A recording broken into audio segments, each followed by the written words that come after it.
Hello दोस्तों, तो स्वागत है हमारे वीडियो में। तो आज हम पढ़ने वाले हैं कक्षा 10 गणित, जो कि डॉक्टर मनोहरी प्रकाशन का है। तो हम पढ़ेंगे आज प्रश्न नंबर 1। तो इसको सॉल्व करेंगे आज हम। तो दिया गया है, निम्नलिखित संख्याओं को अभाज्य गुणनखंडों के गुणनफल के रूप में व्यक्त कीजिए। तो विभाजन के कुछ नियम देखेंगे, उसके बाद हम ये करने वाले हैं। तो हमने लिख लिया है। तो सबसे पहले देखेंगे 2 के विभाजन का नियम। तो 2 के विभाजन का नियम ये कहता है कि जो इकाई का अंक है लास्ट का, जो भी अक्षर लिखा होगा इकाई का अंक, उसके अंत में 2, 4, 6, 8 या 0 इनमें से कोई अंक आता है तो वो 2 से विभाजन होगा। एग्जाम्पल के लिए देख सकते हैं आप लोग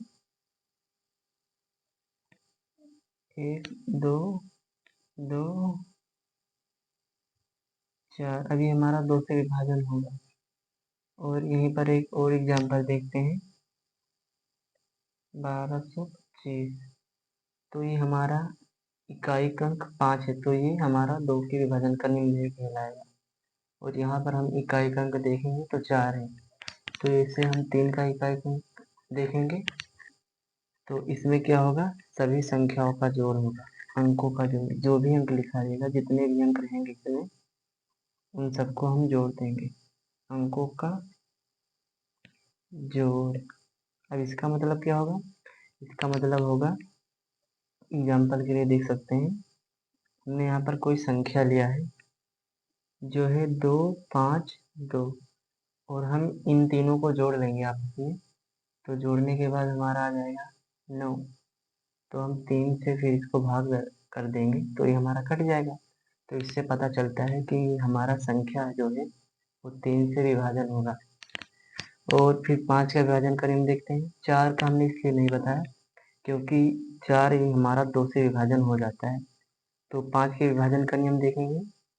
तो 5 के विभाजन का नियम कहता है कि लास्ट में इकाई अंक, जो यहाँ पे लास्ट में इकाई अंक होता है उसमें 5 या फिर 0 हो तो हमारा 5 से विभाजन हो जाएगा। एग्जाम्पल के लिए इसमें भी देख सकते हैं 50, 50 तो 50 हो जाता है। कोई भी और ले सकते हैं, 150 हो गया हमारा। तो फिर 7 के विभाजन का नियम देखेंगे। 6 इसमें आ गया इसलिए नहीं बताए हैं। तो 7 का विभाजन का नियम कहता है कि अंतिम अक्षर में, इसमें लिखना पड़ेगा अंतिम अक्षर में हमारा 2 से गुणा होगा और बाकी में घटा देंगे। जैसे हम लिख सकते हैं एग्जाम्पल के लिए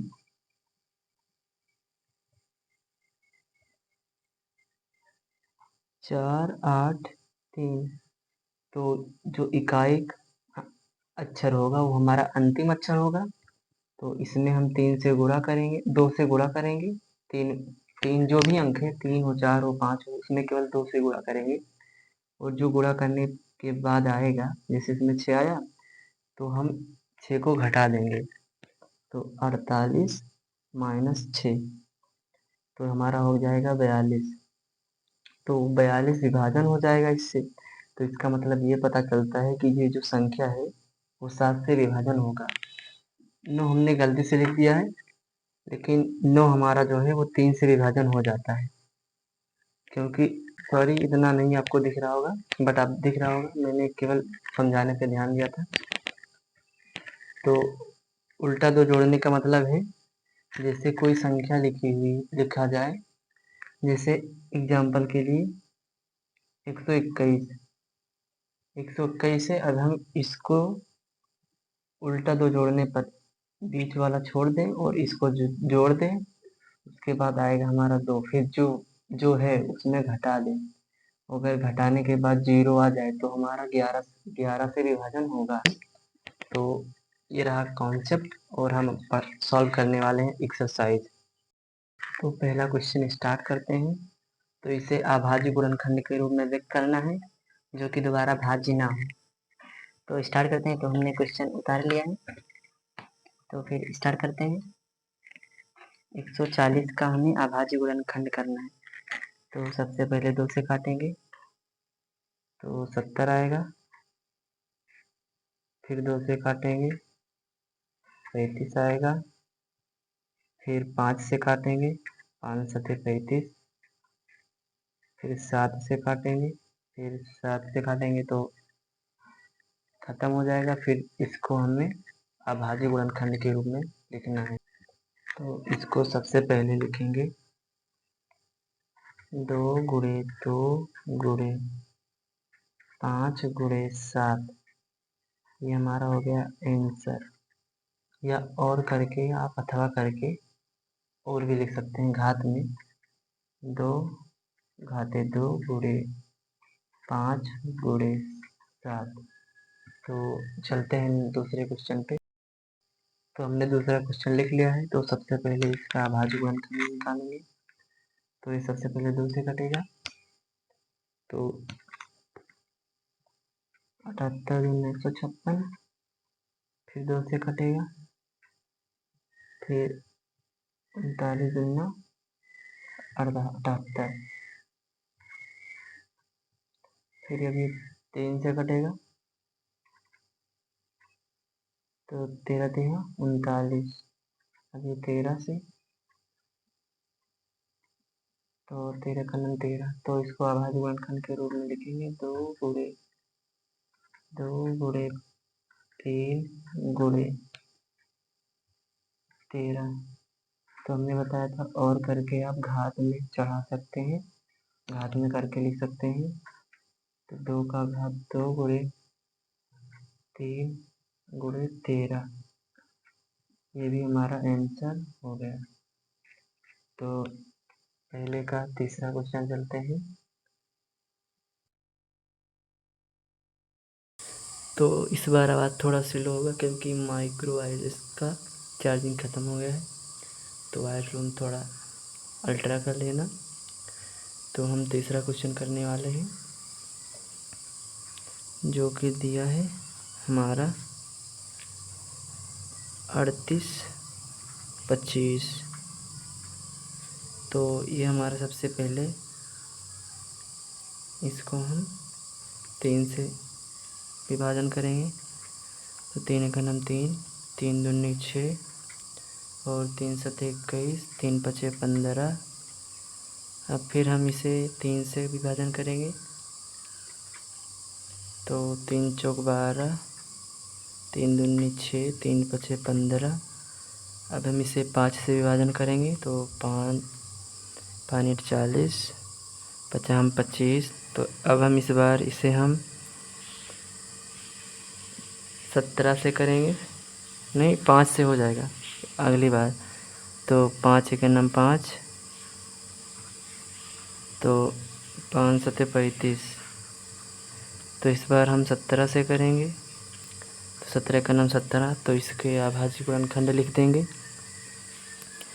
तो 3 गुणे 3 गुणे 5 गुणे 5 गुणे 17, इसको घात में करके लिख सकते हैं 3 गुणे, सॉरी यहाँ पे 2 रहेगा, 3 घाते 2 गुणे 5 की घात 2 गुणे 17, ये हमारा हो गया आंसर। तो हमने चौथा क्वेश्चन लिख लिया है, एक क्वेश्चन और है। तो इसे हम सबसे पहले 5 से विभाजन करेंगे। तो 5 एकम 5, 00, 5 एकम 5। फिर इसके बाद में 7 से, 7 एकम 7, 3 बच जाएगा, 7 चौक 28, 28 2 बच जाएगा और 7 त्रिक 21। इस बार हम 11 से करेंगे। तो 11 से करेंगे तो सबसे पहले 11 एकम 11, फिर 3 बच जाएगा और 11 तें 33। फिर उसके बाद में हम करेंगे 13 से, जो कि स्वयं विभाजन हो जाएगा। फिर इसका घात नहीं बनना है। 5 गुणे 7 गुणे 11 गुणे 13, ये हमारा हो गया आंसर। तो हम लास्ट वाला क्वेश्चन उतारे हैं, पहले का ये 5वां है। तो इसका अंतिम क्वेश्चन है तो इसको सबसे पहले हम 17 से विभाजन करेंगे, जो कि 4 बार में आ जाएगा 68। सॉरी, यहाँ पे 4 लिखना चाहिए, 4। फिर इसमें 6 बच 17 चौका 68। 68 के बाद में इसमें चला जाएगा, फिर 7 से करेंगे, फिर उसके बाद में हमारा जाएगा 19 से विभाजन होगा। 19 का 19, 38, तो 2 बार में गया। इस बार हमें 5 बच जाएगा, तो 19 3 57। इस बार स्वयं से विभाजन हो जाएगा 23। तो इसका अभाज्य गुणनखंड होगा 17 गुणे 19 गुणे 23, 23।